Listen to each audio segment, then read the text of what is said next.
할렐루야.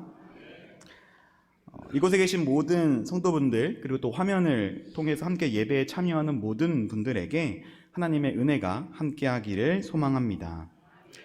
우리 이 시간 서로를 향해 좀 인사하는 시간을 가져볼까요? 우리 이렇게 인사해 보겠습니다. 하나님께서 당신을 사랑하십니다. 당신을 사랑하십니다. 네, 우리 한 번 더 인사해 볼까요? 이번엔 이렇게 인사하겠습니다.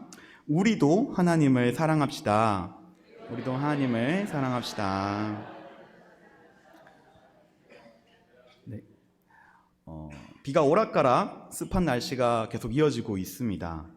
날씨는 좋지 않지만 하나님을 향한 우리의 마음 가운데는 언제나 맑은 날씨만 있기를 소망합니다. 하나님께서 오늘 말씀을 통해서 삶의 지혜를 주시고 또 은혜를 받아 하나님의 사랑을 누릴 수 있는 귀중한 시간이 되기를 간절히 소망합니다.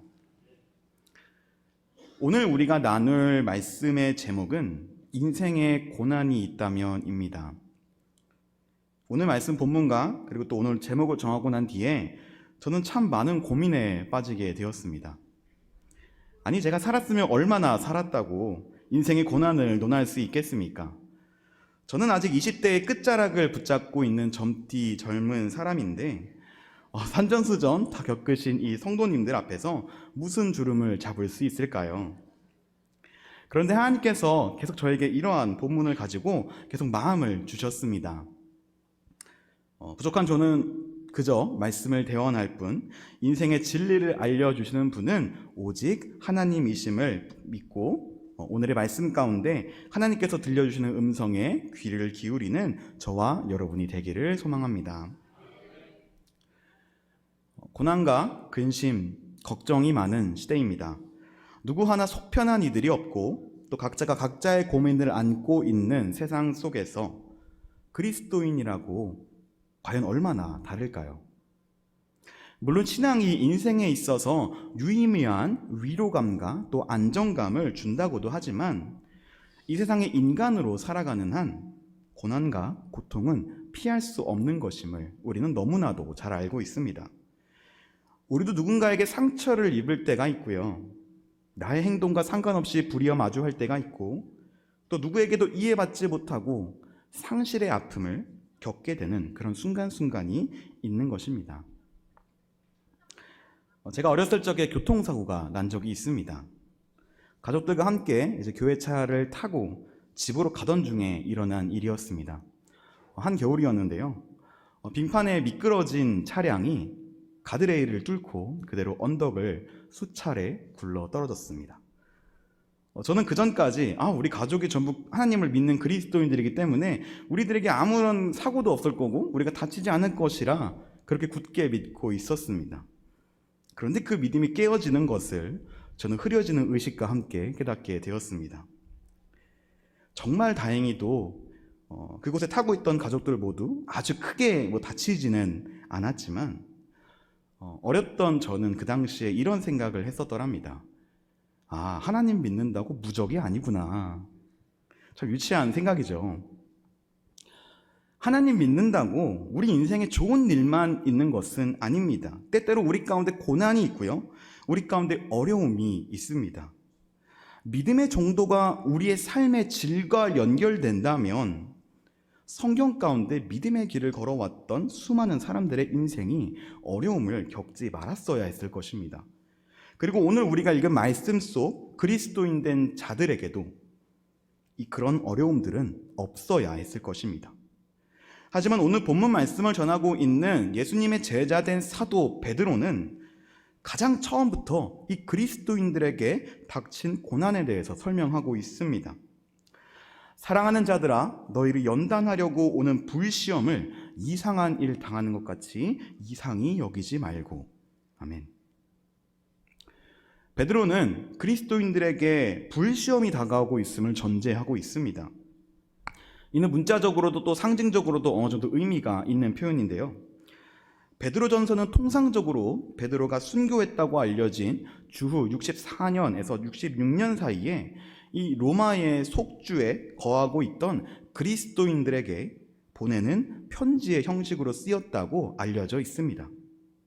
이 시기는 로마의 네로 황제에 의해서 그리스도인들이 박해를 당하던 시기로 이 무차별적인 폭력과 죽음이 그들을 집어삼키던 시기였습니다.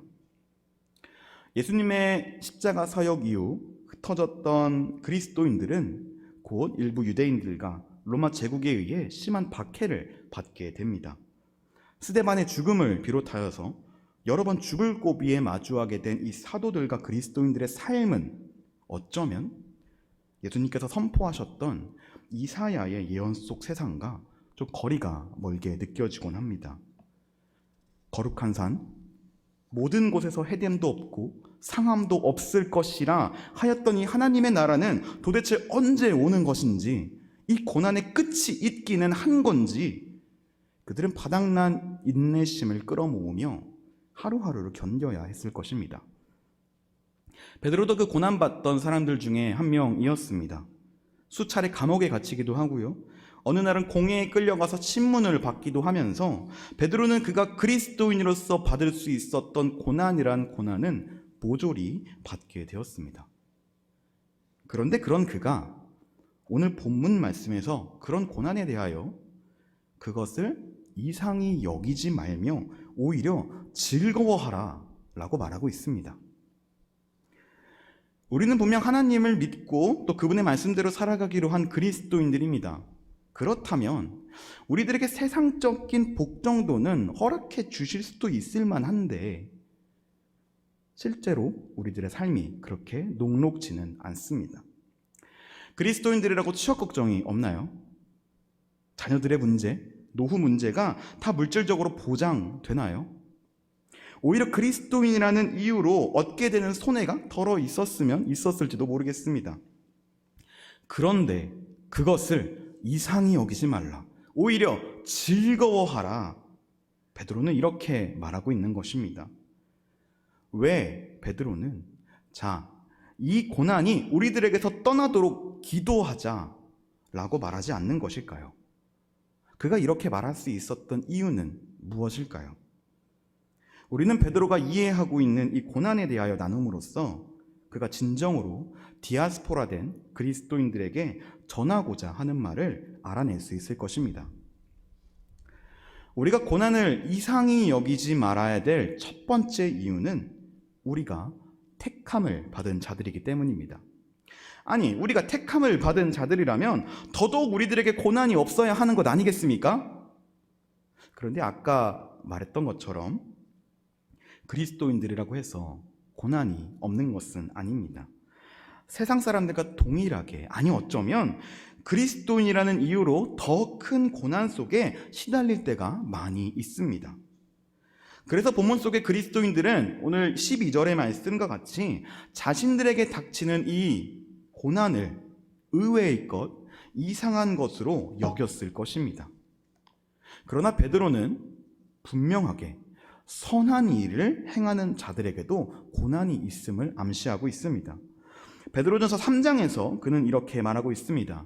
선을 행함으로 고난받는 것이 하나님의 뜻일진데 악을 행함으로 고난받는 것보다 나으니라. 아멘. 베드로는 선을 행하는 자들에게 고난이 없다라고 말하지 않습니다. 다만 선을 행함으로 받는 고난과 악을 행함으로 받는 고난을 분리시킬 뿐입니다. 오늘 본문 말씀에서도 동일한 말씀이 등장합니다. 15절과 16절 말씀인데요, 우리 함께 읽도록 하겠습니다. 함께 읽습니다. 너희 중에 누구든지 살인이나 도둑질이나 악행이나 남의 일에 간섭하는 자로 고난을 받지 말려니와 만일 그리스도인으로 고난을 받으면 부끄러워하지 말고 도리어 그 이름으로 하나님께 영광을 돌리라. 아멘. 결국 고난은 선을 행하는 자들과 악을 행하는 자들에게 차별 없이 주어지는 것입니다. 만약 하나님께서 누군가에게만 고난을 주고 누군가에게 고난을 주지 않는다면 우리는 이렇게 차별적 고난을 주시는 하나님께서 과연 모든 사람들을 사랑하신다라고 생각할 수 없을 것입니다. 예수님께서는 마태복음 5장의 말씀에서 모든 사람들에게 내려지는 고난을 말씀하시고 계십니다. 이는 하나님이 그 해를 악인과 선인에게 비추시며 비를 의로운 자와 불의한 자에게 내려주심이라. 따라서 그리스도인들에게 다가오는 불심판은 결코 의외의 것이 아닌 자연스러운 것을 알 수 있습니다. 그렇다면 우리들에게 이런 고난을 주시는 하나님은 우리가 의인이든 악인이든 상관하지 않으신다는 뜻일까요? 베드로는 그것 또한 아니라고 말하고 있습니다. 오늘 본문 17절과 18절의 말씀입니다. 함께 읽겠습니다. 하나님의 집에서 심판을 시작할 때가 되었나니 만일 우리에게 먼저 하면 하나님의 복음을 순종하지 아니하는 자들의 그 마지막은 어떠하며 또 의인이 겨우 구원을 받으면 경건하지 아니한 자와 죄인은 어디에 서리요. 아멘. 베드로는 모든 사람에게 구분 없이 내려지는 고난 가운데서도 택함을 받은 그리스도인들을 강조하고 있습니다. 우리는 하나님을 믿고 예수 그리스도의 복음을 믿어 택함을 받은 하나님 나라의 백성입니다. 그런 우리가 겨우 구원을 받을 정도라고 한다면 복음을 믿지 않아 하나님의 말씀에 순종하지 아니하는 자들의 마지막은 어떠하겠냐라고 하는 것입니다. 사랑하는 홍강교회 성도 여러분, 고난 가운데서도 우리가 즐거워할 수 있는 이유는 우리가 그 고난 속에서도 여전히 구원을 받은 자들이기 때문입니다. 지금 당장은 우리의 삶이 세상의 다른 이들과 별반 다를 게 없어 보인다 할지라도 우리를 자신의 백성으로 택하신 하나님의 구원을 맡겨드릴 수 있는 것입니다. 우리를 여전히 사랑하시는 하나님 앞에 그리스도인 된 우리들 모두가 고난 가운데 흔들리지 않는 믿음을 가질 수 있게 되기를 간절히 소망합니다. 우리가 고난을 이상히 여기지 말아야 할 두 번째 이유, 그것은 바로 우리의 고난이 그리스도의 고난에 참여하는 것이기 때문입니다. 우리가 겪는 그 모든 고난이 우리를 위해서 십자가에 달리신 예수 그리스도에게도 동일하게 주어졌던 것이기 때문입니다. 예수님께서는 죽어 마땅한 우리들의 죄악을 홀로 짊어지시고 그 대가로 십자가에게 고난을 당하셨습니다. 이사야 53장의 말씀입니다. 그가 찔림은 우리의 허물 때문이요 그가 상함은 우리의 죄악 때문이라. 그가 징계를 받음으로 우리는 평화를 누리고 그가 채찍에 맞음으로 우리는 나음을 받았도다. 우리는 다 양 같아서 그릇 행하여 각기 제 길로 갔거늘 여호와께서는 우리 모두의 죄악을 그에게 담당시키셨도다. 아멘. 그리스도 예수는 자신의 죄악으로 인해 고난받지 않으셨습니다. 그는 우리의 죄로 인해 고난받으셨습니다. 따라서 우리가 오늘 겪고 있는 이 모든 고난들은 모두 일찍이 예수님께서 겪으셨던 그 고난과 같은 것입니다.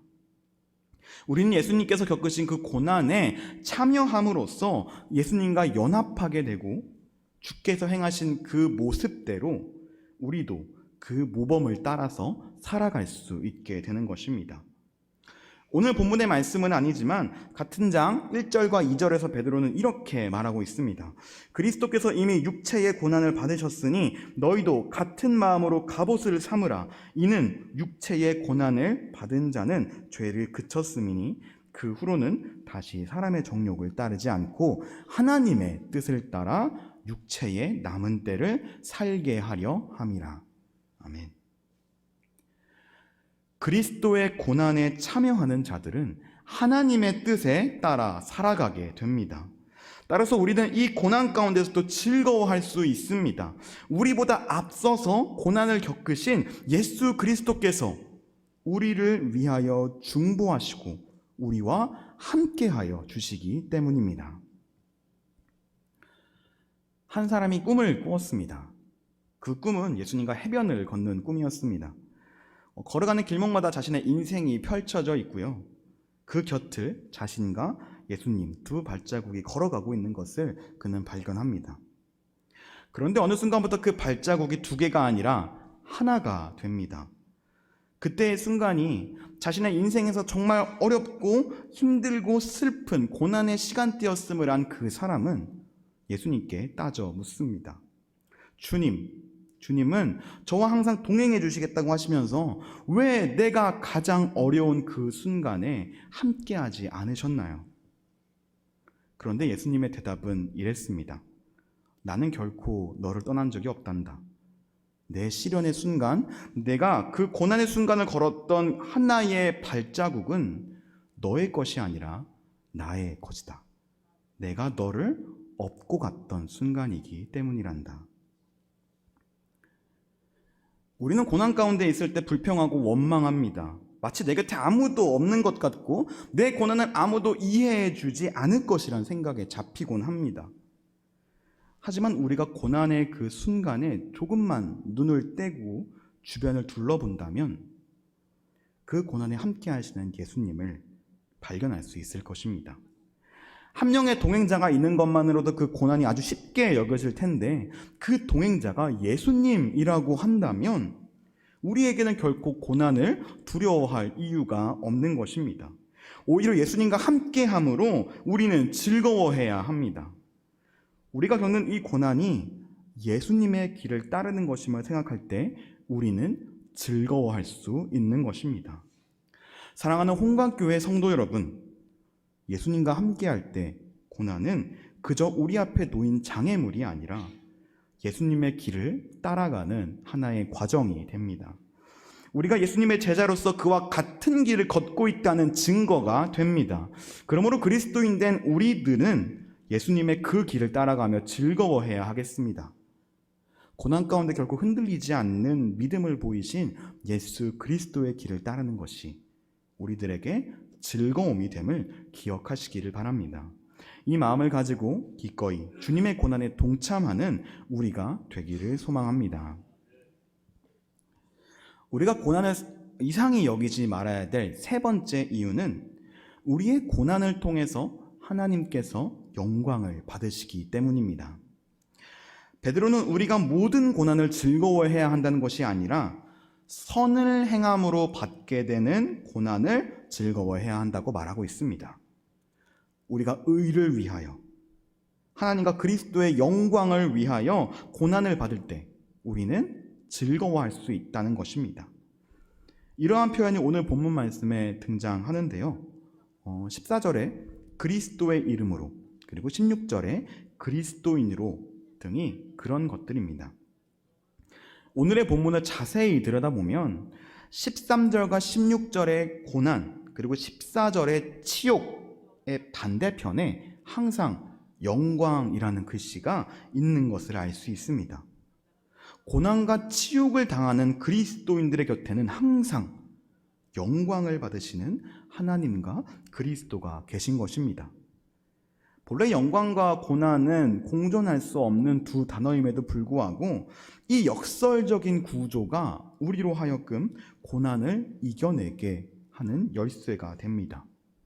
우리가 하나님을 위해 그리스도의 복음을 위해 선한 일을 하며 고난을 받을 때 하나님의 영광이 드러나게 되는 것입니다. 그러므로 우리는 우리가 당하는 고난에 대해 그저 무의미한 고통과 슬픔만을 생각할 것이 아니라 이 고난을 통해 영광 받으실 하나님을 생각해야 합니다. 지선아 사랑해라는 책의 저자인 이지성 교수를 잘 아실 것입니다. 제가 대학생 있던 시절에 저에게 가르침을 주셨던 분이신데요. 약 20년 전 불의의 교통사고로 인해 전신에 화상을 입고 끔찍한 하루하루를 보내왔던 이지성 교수는 이 삶에 대한 의지를 잃지 않고 고난과 고통의 순간을 견뎌가며 마침내 제2의 삶, 새로운 삶을 살아갈 수 있게 되었습니다. 그 고난의 과정을 담은 책 지선아 사랑해를 통해서 수많은 사람들이 희망을 얻게 되었고 이지성 교수는 그 책 가운데 하나님을 향한 감사를 올리게 되었습니다. 지금은 이화여대에서 학생들을 가르치시고 있는 이지성 교수는 이 책의 마지막 장에서 자신의 고난을 이렇게 고백하고 있습니다. 제가 잠깐 읽어드리겠습니다. 세상 사람 누구에게나 고난은 있습니다. 제가 당한 일이 흔히 일어나는 일은 아니지만 그러나 누구에게나 일어날 수 있는 일입니다. 그 고난을 어떻게 이기느냐가 중요한 것이겠지요. 누구에게나 한 번 주어지는 인생, 무슨 일이 그에게 일어났는가 보다는 그가 그 무언가에 어떻게 맞섰으며 어떻게 살았는가가 중요한 것임을 깨닫게 됩니다. 그래서 때로는 고난 자체가 가장 큰 축복이 될 수도 있습니다. 왜냐하면 고난이 아니면 절대 가질 수 없는 큰 보물이 있기 때문입니다. 돈 주고는 절대 사지 못하는 보물이, 학교에서도 배울 수 없는 것들이 고난과 기다림의 시간 가운데 주어지기 때문입니다. 저는 이제 그 삶의 비밀을 알게 되었습니다. 그렇기에 고난은 제게 축복이었다고 말할 수 있습니다. 우리 주변에는 이처럼 고난을 이겨내며 하나님께 영광을 돌리는 이들을 발견할 수 있습니다. 지난 금요기도회 시간에 우리가 함께 부르며 기도했던 나 가진 재물 없으나의 작사가 홍명희 시인의 이야기를 통해서도 우리는 하나님께 올려진 영광을 볼 수 있었습니다. 사랑하는 홍광교회 성도 여러분, 고난은 그저 우리가 감내하고 버티고 끝나는 그런 것이 아닙니다. 분명 이 고난을 통해서 영광 받으실 하나님이 계십니다. 당장에 우리 눈에는 어렵고 또 힘든 순간만 기억될지 몰라도 그 속에서 일하시고 또 그것을 통해 영광을 드러내시는 하나님을 신뢰하며 나아갑시다. 우리가 힘들고 지쳐 쓰러져 갈 때 하나님께서 그 가운데 가장 아름다운 꽃을 피워내고 계심을 기억하는 저와 여러분이 되기를 간절히 소망합니다. 그렇다면 우리는 고난 가운데 어떻게 행해야 하겠습니까? 베드로는 우리가 그것을 이상히 여기지 말며 오히려 즐거워해야 할 뿐만 아니라 다른 한 가지의 일을 더 해야 한다고 말하고 있습니다. 오늘 말씀 19절의 말씀인데요. 함께 읽도록 하겠습니다. 그러므로 하나님의 뜻대로 고난을 받는 자들은 또한 선을 행하는 가운데에 그 영혼을 미쁘신 창조주께 의탁할지어다. 아멘. 선을 행함으로 고난을 받는 그리스도인들은 그러나 언제나 그 믿음이 흔들릴 수밖에 없습니다. 연약한 인간이기 때문입니다. 그러므로 베드로는 우리가 그 고난을 받는 가운데 선한 일을 행할 것을 멈추지 말 것을 말하고 있습니다. 그리고 그런 우리의 영혼을, 우리의 구원을 우리를 지으신 창조주 하나님께 맡길 것을 말하고 있습니다. 하나님의 말씀을 따라 의로운 일을 행하며 우리의 영혼을 하나님께 맡기는 것, 그것을 우리는 믿음이라고 말합니다.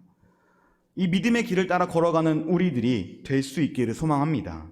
하나님의 아들 예수 그리스도께서는 자신을 노리는 수많은 세력과 계획 가운데서도 하나님께서 주신 사명, 복음 전파와 죄 용서의 길을 믿음으로 온전히 감당하시고 마침내 자신의 영혼을 하나님께 맡기셨습니다. 믿음의 본을 보이신 그분의 길을 따라 베드로와 또 바울을 비롯한 수많은 사도들과 제자들도 하나같이 믿음의 길을 걸어왔습니다. 그리고 그 믿음의 길을 이어갈 우리들에게 오늘 베드로가 이렇게 말하고 있습니다. 그러므로 하나님의 뜻을 따라 살아가며 고난을 받는 자들아, 의를 위하여 살아가는 것을 멈추지 말고 그 영혼을 우리를 창조하신 하나님께 온전히 내어 맡겨라. 그리하여 그 고난의 순간을 이상히 여기지 말고 오히려 즐거움으로 맞이하여라. 이 자리에 함께하고 계시는 홍광의 모든 성도 여러분, 그리고 온라인으로 함께하시는 모든 여러분, 고난은 우리 모두에게 피할 수 없이 다가오는 것들입니다. 고난을 이루는 것은 우리의 뜻에 있는 것이 아니기 때문입니다. 하지만 우리는 그 고난 속에서 즐거움을 발견할 수 있는 그리스도인들입니다. 우리의 고난의 중심에는 그 고난을 통해 영광을 받으실 하나님이 계시기 때문입니다. 어려운 일에 부딪혀 낙담하고 계십니까? 왜 나만 겪는 고난인지 원망하고 불평만 가득한 하루하루를 보내고 계십니까? 그 고난의 끝에 영광을 받으시는 하나님을 떠올리시기 바랍니다. 고난의 때에 우리는 혼자가 아닙니다. 우리보다 먼저 앞서서 예외 없이 고난을 겪으신 예수 그리스도께서 우리와 함께 하시고 계십니다. 그렇기에 우리는 고난 가운데서도 웃을 수 있습니다. 고난 가운데서도 소망을 찾을 수 있는 것입니다.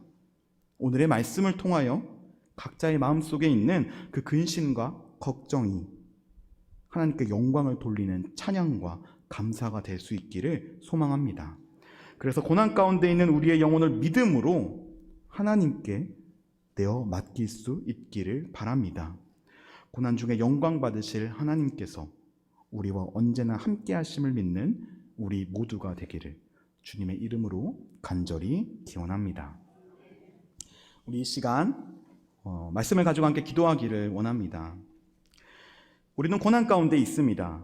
어떨 때는 정말 견디기 힘든, 하나님을 믿는 나에게 왜 이런 어려움이 있는지 생각될 정도로 버거운 일들이 우리들에게 닥칩니다.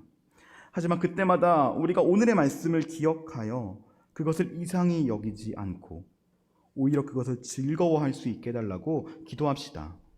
우리보다 먼저 우리를 위하여 그 고난의 짐을 지셨던 예수 그리스도께서 우리와 함께 하심을 믿고 그분의 영광을 위하여 이 세상을 지으신 하나님의 영광을 위하여 고난받음을 기뻐하며 나아갈 수 있게 해달라고. 그래서 우리가 그 고난 가운데서 선한 일 행함을 멈추지 않고 오직 우리의 영혼을 하나님께 내어 맡길 수 있게 해달라고 다 함께 기도하시겠습니다. 또한 그것을 결단하며 이제 홍제동에 복음의 빛을 발하는 홍광교회가 되게 해달라고 교회를 위해서도 함께 기도하겠습니다. 이 시간 함께 주님의 이름을 외쳐 부르며 기도하겠습니다. 주여, 하나님 아버지 감사합니다. 우리에게 주님의 모든 사랑을 주시고 우리 하나님의 영광을 위해서 살아갈 수 있도록 도와주심에 너무나 감사합니다. 그러나 우리는 살아갈 때 때때로 고난을 겪고 어려움을 겪습니다. 하나님께서 우리에게 주시는 그 모든 고난 가운데 우리가 즐거워할 수 있는 이유는 우리가 택함을 받고 또 우리가 그리스도의 고난에 참여하며 그 고난을 통하여 영광 받으실 하나님을 기억하기 때문입니다. 주님, 우리가 그리하여서 주님의 그 선한 일을 행할 수 있는 여전히 그것을 멈추지 말고 또 우리의 영혼을 하나님께 내어 맡길 수 있는 그런 그리스도인들이 되게 하여 주시옵소서. 그래서 우리가 예수님의 제자로서 그 같은 길을 걸어가며 그 모범된 예수님의 삶 속에서 함께할 수 있도록 도와주시옵소서. 주님의 사랑 가운데 언제나 우리는 함께하여 주시옵소서. 사랑의 하나님,